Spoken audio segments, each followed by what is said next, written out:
একটা গাছ যে গাছের চারিদিকে কাটা, কিন্তু ফলটা মিষ্টি সুস্বাদু। ওই সুস্বাদু ফল খেতে হলে এই কাটাগুলো সহ্য করতে হবে।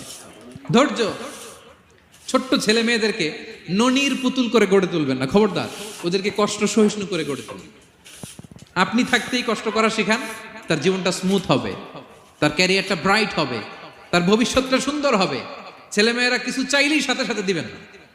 অনেক বাবা মা আছে এত আদর করে, এত বেশি আহ্লাদ করে, যা চায় তাই দেয়, পরে হিতে বিপরীত হয়, ঠিক কিনা?